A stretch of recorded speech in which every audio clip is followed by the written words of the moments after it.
A billionaire grabbed my wrist, looked at the scars I've had my entire life, and said 5 words that destroyed everything I thought I knew about myself. I watched you get those. I stood there in his mansion, surrounded by people worth more than I'd earn in 10 lifetimes, with shattered porcelain at my feet and my catering uniform stained with champagne. I was supposed to be invisible that night. I was supposed to wash dishes, carry trays, collect my paycheck, and go home to my one-bedroom apartment in Columbus. Instead, I was staring into the eyes of a man who looked like he'd just seen a ghost.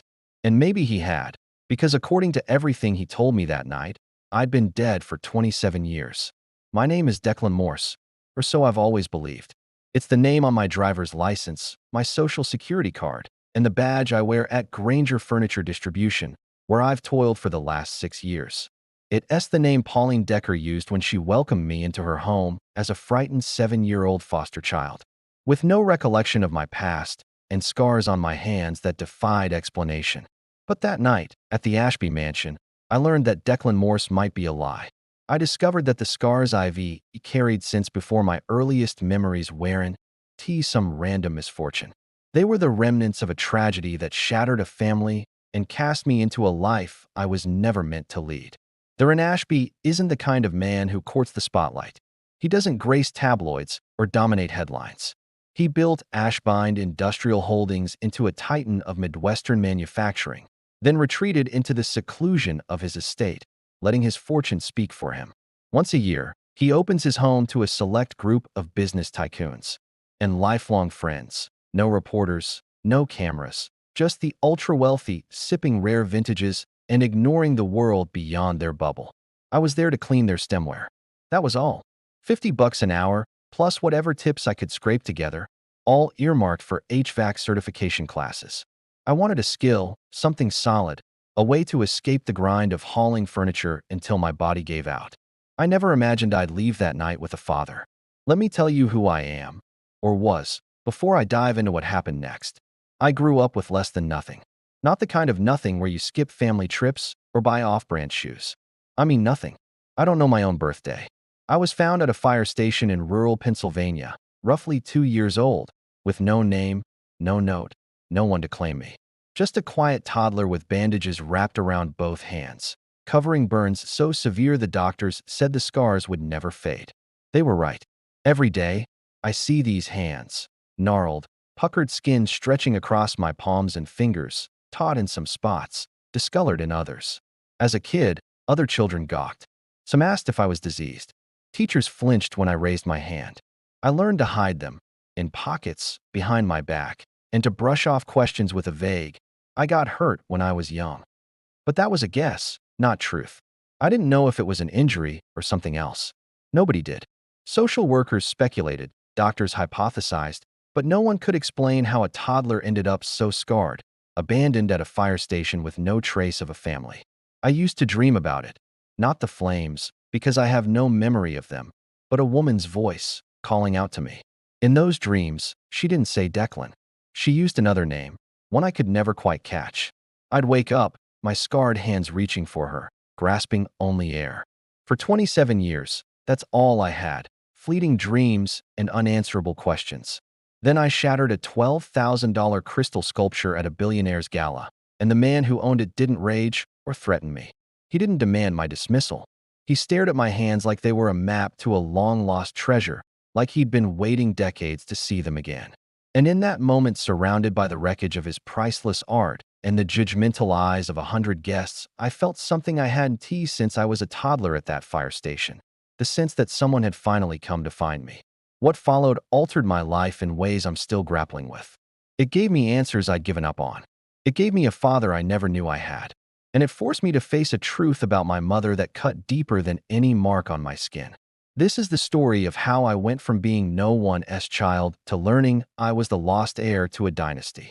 But more than that, it's the story of how I came to see that scars aren't just wounds. They re-evidence of survival. And sometimes, if fate allows, they're the guide that leads you back to where you belong. The morning before my world shifted, I woke at 5:30, as always. My apartment was chilly. I kept the heat at 62 to cut costs. I brewed instant coffee, ate cereal over the sink, and drove my beat-up 2013 Honda Civic to Granger Furniture Distribution, where I'd worked since I was 23. That was my life. Not flashy, not thrilling, but mine. I oversaw a crew of 8 on the loading dock, moving dressers, couches, and tables onto trucks bound for stores across Ohio and Indiana. It wasn't much, but it was steady. Until that night, I thought steady was all I needed. The job was straightforward. Lift boxes, stack pallets, load the trailer until it was floor-to-ceiling product, seal the doors, wave it off. You could stand at the dock at quitting time and see exactly what your 8 hours had produced. No meetings, no performance reviews, no pretending you cared about synergy. Just sweat and a paycheck. People call me the quiet guy, which was accurate. I clocked in, kept my head down, lent a dolly when someone was buried, and never talked about anything that happened outside the warehouse walls. Most of them had pictures of kids taped inside their lockers. I had a bank balance and a folder of printed HVAC practice tests. Foster care teaches you the world doesn't owe you a safety net, so you learn to tie your own knots. No trust fund, no uncle with a roofing company, no mom who kept your old bedroom ready in case college didn't work out. Everything I owned fit in the trunk of a 10-year-old Civic, and every plan I had I paid for in advance. I wasn't complaining, I was explaining. That was the man who showed up to work that October Saturday. Someone who had mostly stopped wondering why he had burned scars on both hands and no memory of how he got them. Pauline Decker came closest to changing the no family part. She took me in at 7 and kept me until the system said I was an adult. Even after the check stopped, she didn't stop. I drove to her little brick house outside Zanesville every couple of weeks with a grocery bag of things she liked. Canned peaches, off-brand ginger ale, bananas before they went spotty. We sat on her porch swing if the sun was out, or on the couch that smelled like mothballs if it wasn't. She asked if I was dating anyone, if I was eating green things, if the warehouse was treating me right. One Sunday, I asked the question I swore I was done asking. You ever think about them? The people who left me. Pauline set her mug down slow, the way people do when they're choosing words the way surgeons choose scalpels. I used to make up bedtime stories about them when you first came, she said. Young lovers in trouble. A mother in the hospital. Tragic movie stuff. Then one day, I realized none of those stories would fix the nights you woke up screaming. She reached over and covered my scarred right hand with her spotted one. Some doors stay locked for a reason, Declan. You've built a good life on this side of them. Be careful about kicking them down. I told her she was right. I even halfway believed it. But that night back in my apartment with the TV off and the lights low, I held my hands up to the streetlight coming through the blinds and studied the pale rivers of scar tissue like they were a map to somewhere I wasn't sure I wanted to reach. The catering call came the next week. One night, private party, lake house north of the city, 50 an hour plus tips. I didn't ask questions. I just said yes. Extra money meant faster certification, meant daylight hours someday, meant maybe a life that didn't start at 5 a.m. with a box cutter in my hand. So on a cold Saturday in October, I ironed the one white shirt I owned, shined the black shoes I'd bought for a funeral 3 years earlier, and drove 2 hours to a gated drive that looked like it led to a different country. The Ashby estate sat at the end of it, stone and glass, and old money wearing the lake like jewelry. I parked with the other work vehicles behind a carriage house bigger than Pauline's entire lot, took a breath, and reminded myself I was scenery tonight. Scenery doesn't get noticed. Scenery definitely doesn't break anything. The catering boss was a woman named Donna, who moved like someone perpetually late for something more important. She pointed me to a sink the size of a bathtub and gave the speech. Eyes down, mouth shut, disappear. Mr. Ashby prized privacy above all else. I nodded. Disappearing was the one thing I'd always been good at. First couple of hours were easy, hot water, soap, endless champagne flutes sliding through my fingers. The party noise leaked through the walls in waves. Laughter that cost money. Stories about places I'd never afford to visit. Around 9, Donna yanked me out of the dish pit to run trays. They were short, dinner was going out. Just collect empties and don't make eye contact. Ceilings high enough to echo. Chandeliers dripping light like frozen waterfalls. People who looked like they'd been born knowing which fork to use. I kept to the edges, head down, grabbing abandoned glasses with the efficiency of a man who'd spent years making himself small. It stood alone on a waist-high marble column, pale porcelain the color of a winter sky, delicate gold vines curling around the neck. Even I knew it belonged in a glass case somewhere, not balanced on a stick in a room full of drunk rich people. I was almost past it when a man in a navy suit stepped back without looking, laughing at something over his shoulder. His elbow hit my forearm. The tray lurched. I twisted to save it, hip bumping the column hard. The vase teetered once, twice, like it was thinking about forgiving me, then tipped. My free hand shot out, fingers brushing the cool porcelain for a useless half-second before gravity won. It fell. The sound was enormous. Crystal glasses first, a bright, violent symphony. Then the vase hitting marble and bursting into shards that scattered like ice good intentions. The room went dead quiet except for that dying echo. I stood in the middle of the wreckage, tray still tilted in my hand, heart punching against my ribs, already calculating how many years it would take to pay for what I'd just destroyed. $12,000, someone whispered behind me. And somewhere deeper in the house, a man who hadn't known peace for 23 years heard the crash and started running. The vase hit the marble with a sound like a gunshot made of crystal. $12,000. Donna had warned us an hour earlier. $12,000 if anything happened to the artwork. My bank account laughed at the number. I had maybe 1,800 saved, every penny spoken for. I was still staring at the glittering wreckage when the crowd hushed. A man's voice cut through the murmurs, low and unruffled.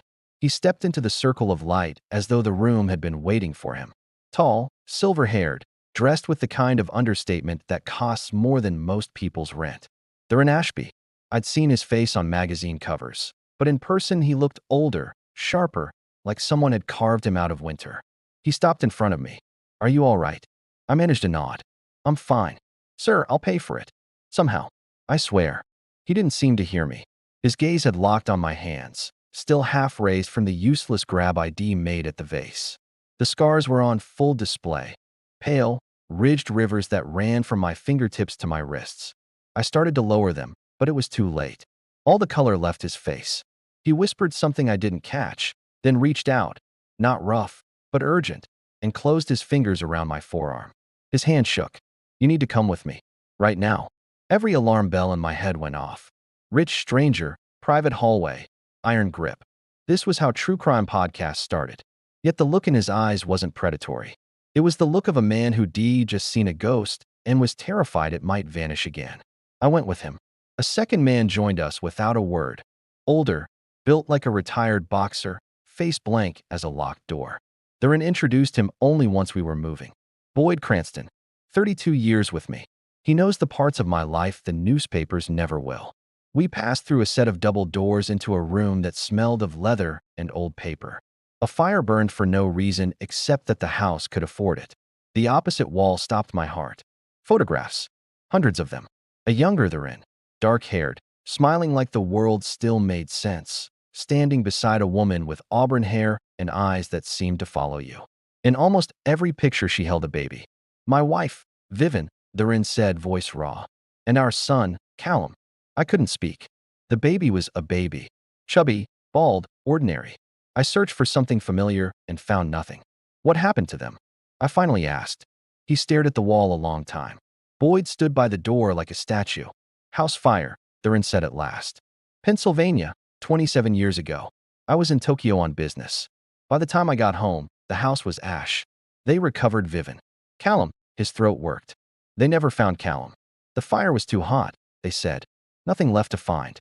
I buried an empty box next to my wife and tried to keep breathing. He turned to me then. I never believed them. I spent 15 years and most of my fortune chasing rumors. 2 years in, an investigator found a report. A toddler, severe burns on both hands, abandoned at a fire station 60 miles from the house. No name, no note. Child Services sealed the file. I hit wall after wall. Boyd moved silently to a cabinet, unlocked it, and handed Theron a thin, cracked photograph. Theron held it out to me like it might break. A hospital picture of tiny hands wrapped in gauze, only the fingertips showing. Burns in a pattern I knew better than my own reflection. "Taken the night they brought him in," Theron said. He'd grabbed something burning, trying to get to his mother, the doctors thought. The scarring was distinctive. He gently turned my palms up. The firelight slid across the ridges and whorls I'd hidden under sleeves and gloves my whole life. "They match," he said, almost soundlessly. "Every line, every burn." I felt the floor tilt. If I'm him, I heard myself say, why did no one ever come for me? Therein and Boyd shared a look heavy with old secrets. Boyd produced another folder, thicker, edges soft from handling. 2 years ago, a judge finally unsealed the intake records from that night, Boyd said. Everything's in here.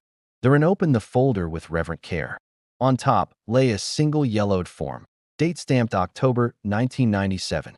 I stared at it, not breathing, waiting for the sentence that would explain why a child had been left behind to burn and then left again to disappear. The envelope was thick, expensive paper, the kind that doesn't come from ordinary offices.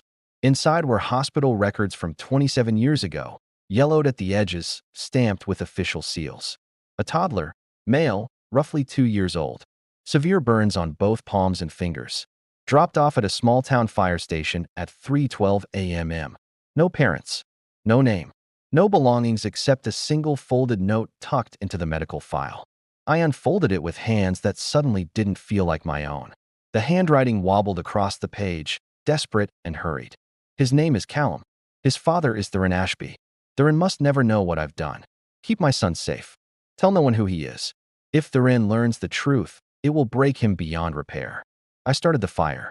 I couldn't live with the person I'd become. But Callum still can. Give him a new life. Let him go. I stared at the initial until the room blurred. V, as in Vivian Ashby. Theron Ashby's wife. The woman who supposedly died with her child in a house fire the same night this nameless boy appeared. Theron watched me read it. When I finally looked up, his face had collapsed into something raw and ancient. She was drowning after he was born, he said, voice low, almost a whisper. The doctors said postpartum depression. I thought it was temporary. I was on planes every other day, chasing the next deal, convincing myself she'd be fine if I just gave her space. I missed every sign. He swallowed hard. The fire was ruled accidental. Old wiring. Intense heat. They told me no remains could survive a burn like that. I believed them. I put 2 headstones in the ground. One for her, one empty for him. I've been talking to those stones for 27 years. Boyd, Theron's quiet, gray-haired investigator, spoke from the corner of the room. We pieced it together from the timelines. Vivian set the blaze. Then something snapped her back. She pulled the boy out, drove through the night, left him at the station with the note and the burns still smoking. Less than an hour later, her car left the road a mile away. The report called it fire-related ejection. Case closed. No one ever connected the abandoned child to the Ashby fire. My knees gave out. I sat down hard. My mother tried to murder me, then carried me out of the flames, then died alone while I waited under fluorescent lights for strangers to decide what I was worth. Theron knelt in front of me, eyes red. I need certainty, he said. I've lived with ghosts too long. One test, please. 3 days later, the lab email sat unopened on my phone until I couldn't breathe around it anymore. 99.998% probability of paternity. Declan Morris, foster kid, warehouse foreman, nobody, was Callum Theron Ashby, the billionaire's son everyone thought had burned to ash. The world didn't flip overnight. I still clocked in at 5 a.m. to move sectionals and mattresses. My beat-up Civic still coughed every morning. But something quiet inside me stopped screaming. We met halfway between my life and his, in a greasy spoon diner that smelled like bacon and regret. He ordered coffee and left it black and untouched. I drowned pancakes in syrup because my hands needed something to do. You don't have to call me anything you don't want to, he said. Dad, Theron, sir, just don't disappear. I've never had a father, I told him. I don't know the rules. He gave a broken laugh. I only ever practiced on a memory. We'll improvise. So we did. 1 dinner a week. Texts that started stiff and careful. Slowly, the pauses between words stopped feeling like landmines. He never offered money unless I brought it up first. He never tried to buy me out of the life I'd built with my own scarred hands. He just showed up. Pauline, the foster mom who kept me when no one else would, listened to the whole impossible story on her sagging porch, fireflies blinking around us. When I finished, she pulled me into a hug that smelled like lavender and years of safety. I knew you belonged somewhere bigger, she said into my shoulder. Turns out you just had to circle all the way back to find it. I finished the HVAC program I'd been chipping away at for 3 years, not for the paycheck anymore, but because I needed to know I could still finish something I started before the world knew my real name. Durin sat in the back row at graduation wearing a plain hoodie like any other proud dad, clapping until his palms were red. Afterward, he shook my hand, formal, almost shy, and said, "You did this yourself. I'm just lucky I get to watch." Some nights I still think about Vivian. A woman who loved me enough to kill me, then loved me enough to save me, then left me anyway. I don't forgive her. I don't hate her. I carry her the way I carry the scars. Proof that survival is messy and love can be monstrous, and sometimes the same heart can do both. These hands used to be the only story I had. Ugly, unexplained, evidence I was disposable. Now they're the reason a father recognized his son across 3 decades of loss. My name is Declan Morris. My name is also Callum Ashby. For most of my life, I thought I was an accident with no beginning. I was wrong. The hollow place I carried around like a second skin is filling, one careful, clumsy conversation at a time. So if you're out there feeling invisible, like your story got erased before you could even write it, listen, the scars you hate might be the only breadcrumbs that lead you home. Someone could be looking for you right now and not even know it. Keep going. Your name might still be waiting to find you. And when it does, it will fit better than you ever imagined.